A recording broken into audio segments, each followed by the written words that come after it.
Welcome to Nuanced Beauty, because the world is nuanced and we think that's beautiful. Hi, guys. Welcome back to Nuanced Beauty. This episode is going to be another interview. I wanted to continue the conversation that Bill and I had back in episode 49. It was all about For the Love of Stuff. And I met Katy through St. John's BFF, and it's a lovely group here of entrepreneurial ladies and just like women wanting to make friends and grow in their faith and in business.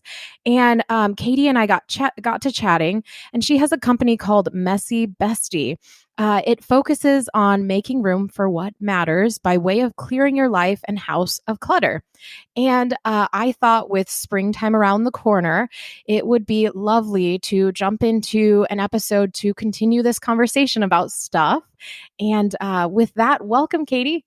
Thank you so much for having me. Is there anything you'd like to add to that intro to help the audience get to know you? Well, I am a native to Jacksonville. I have lived here all my life, minus a couple years in China where my parents were missionaries. Cool. And so I did live 8 years there, but I've lived in Jacksonville my whole life. I am recently remarried back in 2022, and now we have a blended family of 5. So very busy. Congrats. Full of love. And busy. Yes. Oh, fun.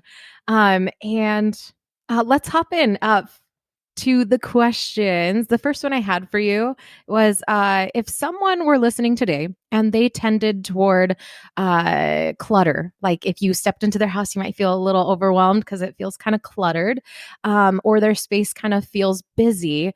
How would you go about helping them envision or buy into less mess? Well, most people realize that they are drowning in stuff, but the most common perception is that they need to organize the clutter.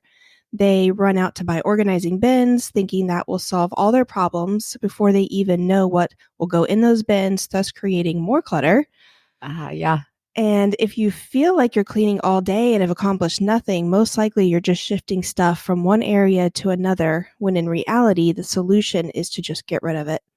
That kind of reminds me of I was chatting with a gal and they really downsized their dishes. Mm-hmm. Like they used to have, I don't know, 12, 20 dishes, and it felt like they were always cleaning dishes and needing to load and unload the dishwasher, and they like downsized to 8 dishes or something. And so you had to like clean them right away, but there wasn't as much to tend to. And so for her, she felt like it opened up space in her life by not having to always take care of the dishes in the sink. Yes, and that also applies to laundry. When people feel like they're drowning in laundry and they can just never keep up, it's usually because you have too many clothes and you let it pile up because you still have clean clothes. And then when you do run out of clean clothes, there's like 8 or 10 loads to do. But if you're keeping on top of it because you need your clean clothes, then it's not as stressful.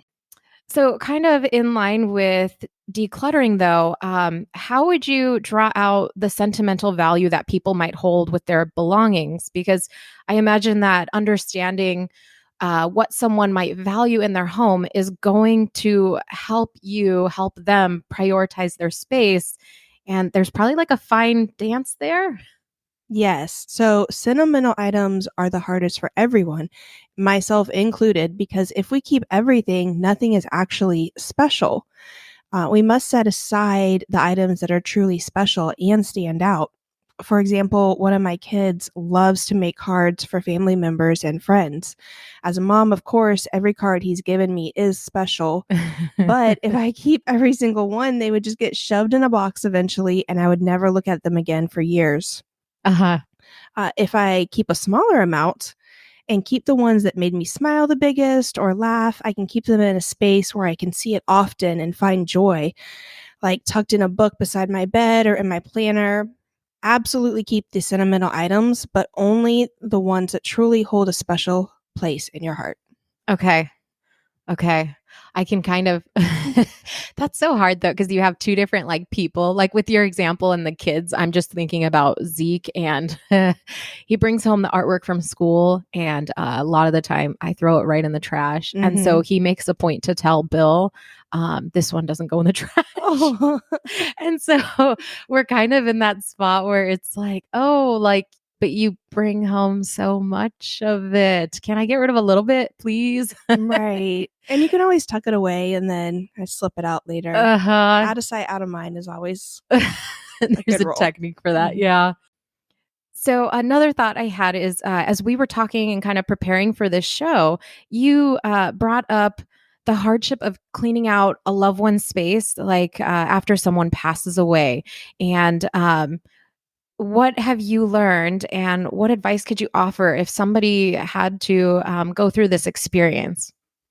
So, along with sentimental items, you just can't keep everything. In the beginning of 2021, my kids and I had moved in with my 93-year-old grandparents during my divorce. Okay. And in April, my grandfather passed away and my grandmother followed in August. Oh, They hard year. had, yeah, they had a Yeah. beautiful marriage of 73 years and had lived in that home for over 60 years. My grandmother was a collector of porcelain dolls Oh gosh. and all the knickknacks. Uh-huh. So I was left with a 2-story, 27 square foot home to clear out. My mom Okay. helped as she could, but ultimately I was the one living there and surrounded by it every day.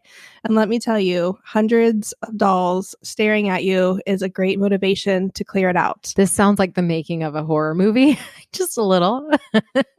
A little bit. It was obviously hard to get rid of their possessions, especially the ones I knew that meant a lot to them. And Mhm. even though my grandmother constantly reminded me that I would one day inherit her doll collection, it was not a feasible reality. Mhm. So, in reality, the doll collection was now mine. I owned it and I had full power to do with it as I wished. Mhm. I kept a special doll I always loved and knew my grandmother loved as well. I let my daughter pick out a few of her favorites, Mhm. and then we donated the rest of them to a nursing home. Okay. And this is when there was still a lot of restrictions on nursing homes. So we weren't allowed to personally drop them off and donate them. But we did hear from the lady who ran the nursing home, and she said it was such a blessing for those Oh. women to Mm. have the doll. And it just really blessed their lives. So even if there's not a specific niche place for you to donate your loved one's items, like I did find, you can find a good charitable organization to give it to. Mhm. And in my certain um, instance, I knew that it was honoring my grandmother. And in reality, I could not keep all of those dolls. Yeah. So I feel like I was honoring her, but then also blessing someone in return. Yeah, kind of making the best of the situation, Right. it sounds like. Yeah. Right. And then one of my tips for clearing out a loved one's space is to ask a friend to help and take a walk down memory lane to honor the memories of the person that you love. And my other tip is to ask that person to drop those items off for you because it is easier to hand over those special items to a friend and someone that loves you rather than Mm. Mhm. just a stranger on the side of a building. Uh-huh. And you know that they're going to do it with love and as well honoring the person that you love. I like that. I kind of think for me, we do clear the house reasonably Mhm. frequently, but the buy nothing page, Mhm. if you're in one of those groups on Facebook, I've enjoyed that group as a way of something feels a little more personal to me. So I feel like I can write up a little bit of a story of like, like this like riding bike, whatever, well, like brought my kids joy for the past 2 to 3 years. I really want to pass it on to another kid. And so it feels like it's not just a nameless entity that I'm, like you kind of said, like I'm kind of Right. honoring where this like toy served us well and hoping that the next people who take it on, like it becomes a blessing to them Yeah. and then it feels better. Absolutely. Right. I love the buy nothing pages. Those are some of my favorite. You really feel like you're being a blessing to that person as well. Uh-huh. Um, so have you ever ran into a situation where it's hard to keep a straight face because of something that someone like enjoys. Yes, I've Okay. definitely run into this situation, but I love to hear the story behind the item and then talk through whether keeping this item is beneficial for their current life or if it served them in their past and now it's time to let it go.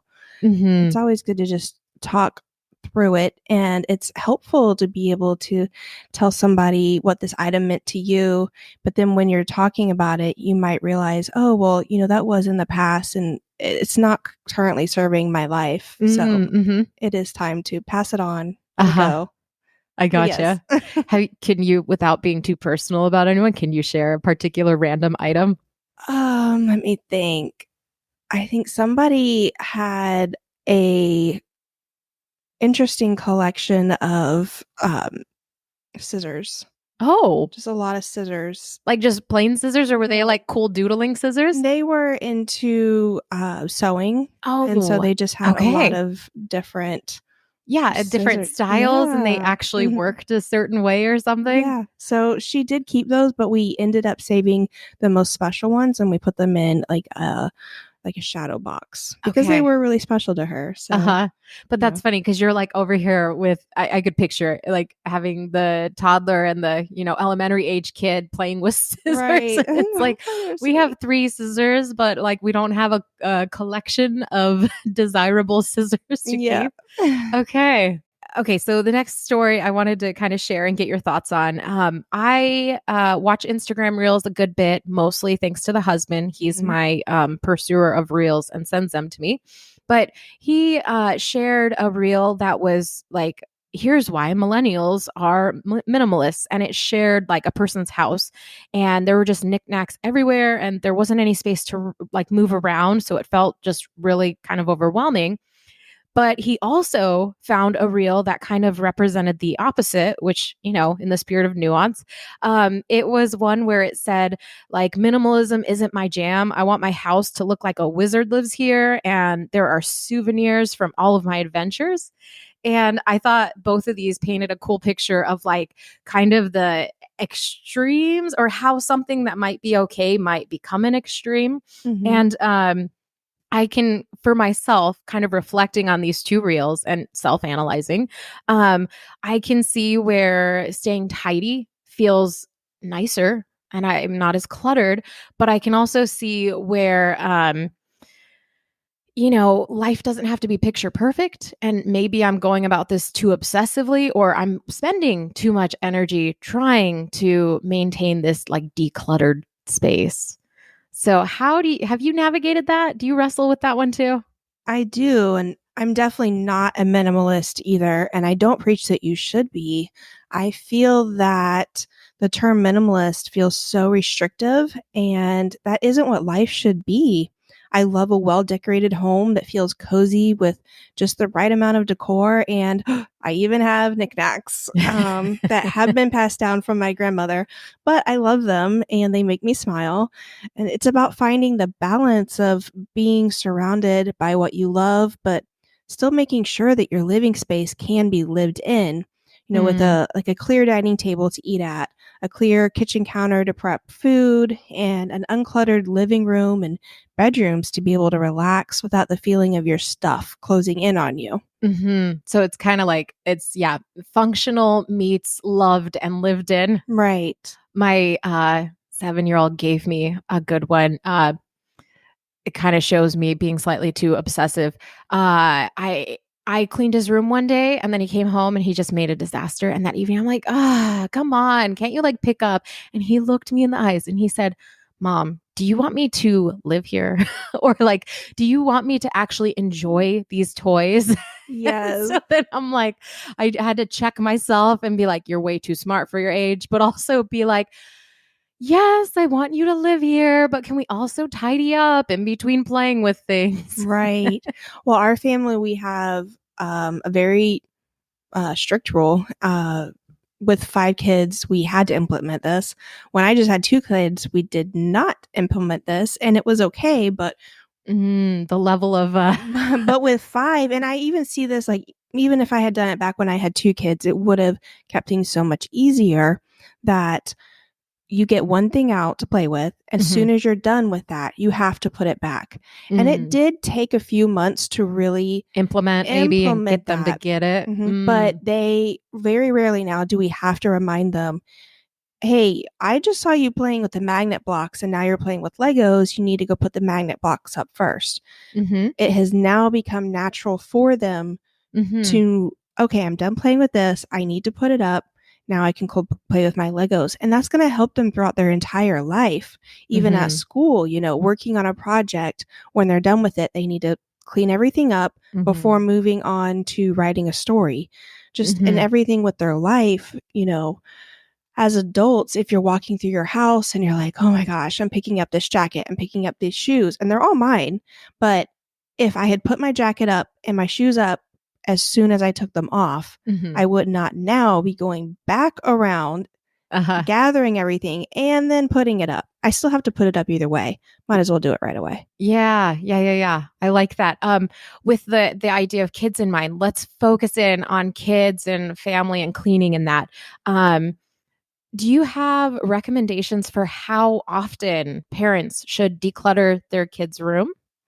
You don't have to have a set schedule, but our kids' rooms definitely get to a point of clutter from all the little items they collect from school, birthday parties, the rock outside. Yeah, the rock outside, the toys from the dollar spot at Target. They're like, oh, okay, fine, it's $1. And then, 3 months of that, and you've got 20 toys that were $1 cluttering up the room. Which, side note, just don't take your kids to any stores. If you can help it, save yourself. It doesn't matter if you're going to Home Depot or AutoZone, they're going to find something that they want. And it's hard to say no to our kids. I'm halfway kidding, but it really is a general rule of mine to try to do all my shopping without the kids, children, because we will come home with way less stuff. Okay. Yeah. That's reasonable. And, unfortunately, we live in a world of stuff, and clearing things from our home has to be a habit that we implement. So whatever frequency it looks like for you, just make it a habit, right? Right. That's what it sounds like. Right. When it looks like it's getting out of control, we really try to dive in and clear the space. And then the kids respond like they enjoy the space so much more. And then they start playing in their room more versus out in the living room. I've noticed that too. Or like a particular toy, like when bookshelf gets crazy, clearing it or just reorganizing so that the books are grouped together based on this, like we have a Captain Underpants list. We have US born or Usborn. I don't know how to pronounce it. Yeah. But when they're grouped together, all of a sudden I see them like going to the bookshelf and they're like, oh, I forgot I had all these books, and like start using the things that are there because they could see it again. Right. Yeah. At what age should we involve the children in organizing or donating or gifting things? And kind of along the same lines, at what age should they have a say in what stays or goes in their room? They should be involved at a very young age, as early as you can start. If you have really young kids now that are 3 and under, I can't stress enough how important it is to keep their toy collection minimal. This is a general rule for all ages, but if you can start them out in life with keeping their toys minimal and staying firm on what comes in your home, you're setting both of you up for success in the future. And as far as them having a say, one thing my kids have responded well to is getting rid of toys that just aren't getting much love, and knowing they will go to a kid who will appreciate it or does not own much. And I find that doing this before a birthday or Christmas is ideal, since you're needing to make room for what's about to come into the house, but they're also excited about what they may get. And it just makes it much easier to say goodbye to the toys that are, never played with. Because they're like excited for the new, and it's almost, they can see that there's like a goal ahead, maybe. Right. Exactly. Okay. Okay, so we've also chatted some in prep for this show about your family being a blended crew with 5 kids. And you and your spouse both having kids from prior marriages. So merging families together, I'm sure it had to present some growing pains for merging your stuff and your emotions and all the logistics. Do you have any communication tips or life experience that you could share with us to maybe encourage someone who might be in a similar situation? It's definitely been quite the experience. My husband, thankfully, is happy to just sit back and let me decorate and arrange everything as I'd Okay. like. Okay. Making a house a home has always been a passion of mine, but I do try to take into consideration what he would like as well and work with that. We have been very blessed in the process of blending our family. He has brought some things and I have brought some as well, but we also left a lot behind. So it Mhm. was a little bit easier to almost feel like we were starting fresh Okay. and having that open communication. I have some things that are very special to me that were my grandparents. I have those up. We have some items that were his dad's, and he recently passed away, so we have those up, and just very being very respectful of each other's emotions and feelings towards these items and making them feel like they matter as well, Mhm. not just all of your stuff. And it's Mhm. easy to get wrapped up in, me, and this is what I want. And I want to feel comfortable, but you also do have to take everyone into consideration Yeah. as Make sure well. everyone is seen and heard. Hmm. Yeah. Okay. Yeah. And thankfully, our kids have blended very well together. We've been very blessed in that aspect. Our kids get along great. My daughter is the oldest, and she's 11. We were worried at first about my daughter and his oldest son, who is 10, Oh, being being close in age and and the close. oldest that Yeah, used to being the feeling eldest. feeling like, they're in charge all the time of their younger siblings and the potential clash. But for the most part, they have realized that it's more efficient and beneficial to team up as leaders. And for that, I'm very thankful. Um, Mm. my advice would be to always just reiterate how much each and every one of them are loved by us, the parents, and that we all love each other. There's enough hate out in the world, and our home is where we stick together and lift each other up. And it's just more fun that way, anyways. Mhm. I like that. Be like an encouraging, welcoming space so that you can communicate well and respect each other. And Right. that in turn, it sounds like paid off for you guys merging your homes. Yes, Oh, exactly. okay. All right. For the minimalist parent with a child who seems to like stuff more than they do, that's where the cough earlier story about me throwing away papers and my kid calling me out on it. Um, how give me advice, being slightly more on the declutter type, and it appears my child is slightly less into the decluttering. Mm. So, my advice is to be an example first, which sounds like you Too well? yeah, you do clear out your house regularly, Uh-huh. but ask your child to help you clean out a messy area. For instance, something like the kitchen junk drawer. Get rid of the Mhm. trash. I'm sure there are items that don't belong in there that have just gotten shoved, and get rid of anything you can, and then emphasize how nice it is to get rid of what wasn't being used and how great it looks with less stuff and how easy it is now to see what is important to keep.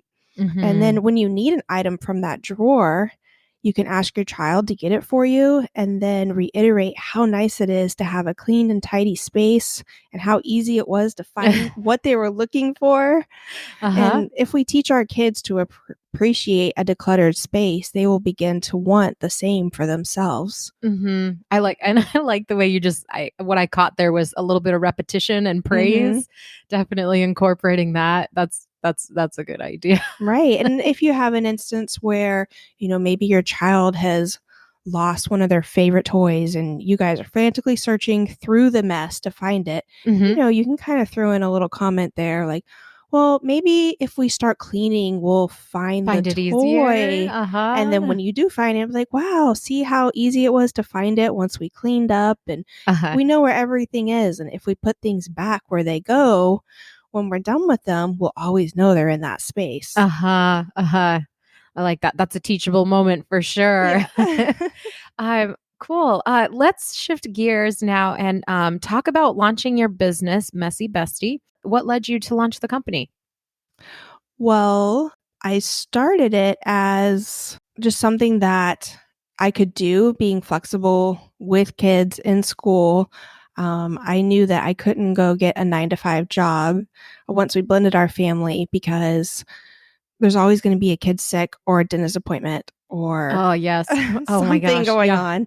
And that has definitely shown to be true. And I did homeschool my daughter until this year, and she went into 5th grade. Okay. So I all of a sudden did have all this newfound freedom and time. In theory, really, that has not Played out quite as as much. much. I still have Okay. some, but they definitely keep me busy.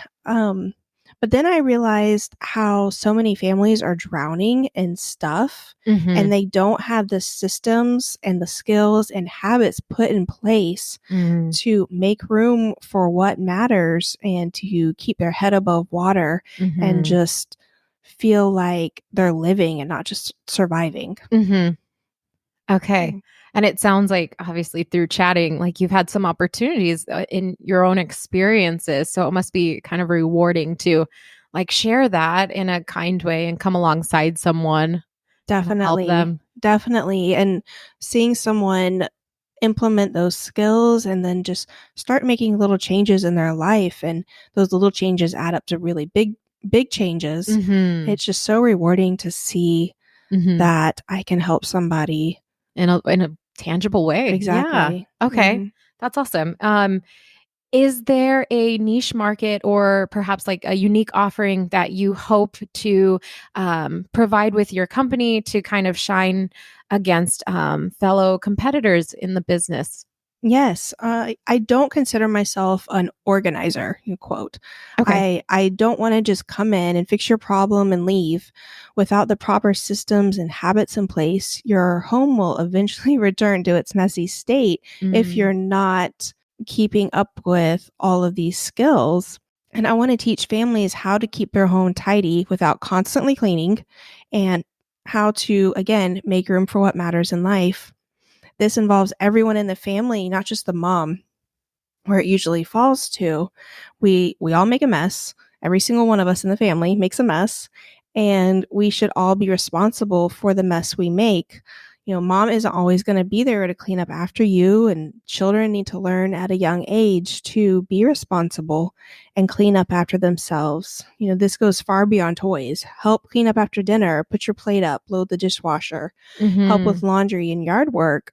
These are all skills and responsibilities we have as adults, and teaching our kids while they're young is the best thing we can do for them. mhm. I'm also currently writing a course, and you can either buy the entire course or you can just purchase certain sections if you have just a few problem areas in your home, like paperwork.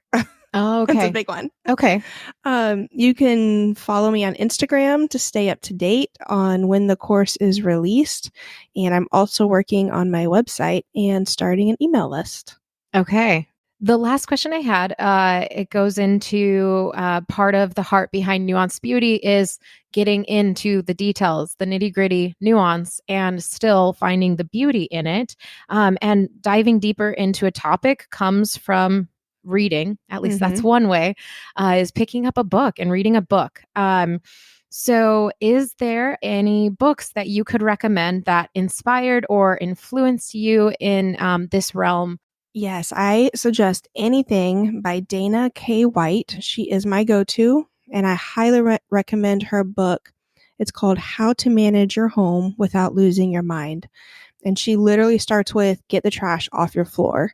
And some of us may not be on that level, but some of us are. And she has the most gentle, non judgmental way of guiding you to getting your life back on track. Okay, I like that. I will add that to the show notes. I've never read it, so I'll give it a look up It's too. amazing. Um, well, thank you, Katie. This has been a great conversation. Thank you.